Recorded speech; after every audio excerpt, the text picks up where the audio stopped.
আসসালামু আলাইকুম। আমি সালমা আক্তার চাঁদপুর থেকে বলছি। কাছে দূরে যে যেখান থেকে আমার ভিডিওটি দেখছেন আশা করি সবাই ভালো আছেন। আমরাও আল্লাহর অশেষ রহমতে ভালো আছি। ভিডিওটা আজ আমি সকাল ১০টার পর থেকে শুরু করেছি। সকালবেলা কিছু কাচকি মাছ এনেছে, সেগুলো কুটে ধুয়ে এখন রান্না বসিয়ে নিচ্ছি। আজ বাসায় বেশি রান্নাবান্না নাই, সেজন্য চিন্তা করলাম যে কাচকি মাছটা বসিয়ে ঘরের টুকিটাকি কাজ আছে সেগুলো সেরে নিচ্ছি।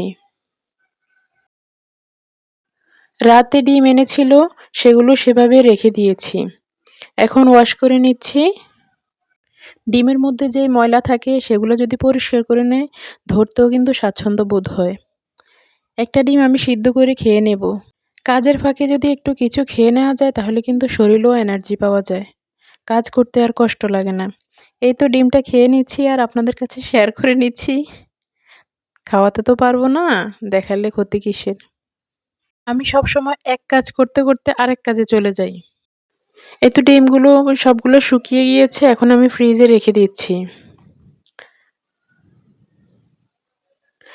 এদিকে গুঁড়া মাছগুলো হতে থাক, আমি এদিকে ঘরের টুকিটাকি মোছামাছি সেরে নেই। টুকিটাকি কাজ করতে করতে আপনাদের কাছে একটা জিনিস চেয়ে নিচ্ছি। আমার ভিডিওটি যদি ভালো লেগে থাকে প্লিজ একটি লাইক করে দিবেন এবং আমার চ্যানেলটা সাবস্ক্রাইব করে আমার পাশেই থাকবেন। একটা সংসারে দেখবেন একেক দিন একেক ধরনের কাজ। প্রতিদিন কিন্তু একই রুটিনে চলে না। একদিন কাজ করতে করতে দেখবেন একদম সন্ধ্যা হয়ে গিয়েছে, আরেকদিন দেখবেন একদম অবসর সময় কাটাচ্ছেন। অবসর বসে না থেকে টুকিটাকি কাজ করে নেওয়াটাই ভালো। আমি না মাঝে মাঝে ভাবি যে আপনাদেরকে আমি কি ভিডিও দিব, কি ভয়েস করব, আমি খুব কনফিউশনের মধ্যে থাকি। আপনারা যদি আমাকে হেল্প করেন তাহলে আমি নতুন নতুন কাজ করার কিন্তু অনুপ্রেরণা পাবো। তাই সবাই আমাকে সাপোর্ট করবেন প্লিজ। ঘরের টুকিটাকি কাজ সেরে নিয়ে আমি গাছের গোড়ায় একটু পানি স্প্রে করে দিচ্ছি। প্রতিদিনই এই কাজটা করা হয়। যেহেতু ঘরের ভিতরে গাছ আছে, সেগুলোকে একটু পরিষ্কার করে রাখলে দেখতে খুব ভালো লাগে। বাচ্চারা যখন মাদ্রাসায় চলে যায় তখন বাসায় আমি একা থাকি। টুকিটাকি কাজ করতে করতে আমার সারাদিন চলে যায়।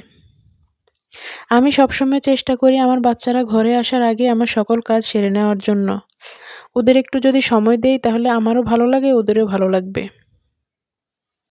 আমরা সব মায়েরাই চেষ্টা করব সন্তানদেরকে একটু সময় দেওয়ার জন্য। আমরা ছাড়া তো ওদের আর কেউ নাই, তাই না? আপনাদের সাথে কথা বলতে বলতে এই সাইডের কর্নারটাও আমি পরিষ্কার করে নিয়েছি। এদিকে আমার মাছটা রান্না হয়ে গিয়েছে। আজ আপনাদের সাথে বেশি কিছু শেয়ার করব না। যদিও আমি নতুন, আপনাদের কাছে এখনও আমি ভালোবাসার পাত্র হয়ে উঠতে পারিনি। এই যে সন্ধ্যার নাস্তা করে নিচ্ছি, এখানে পাকোড়া করেছি আর একটু চা।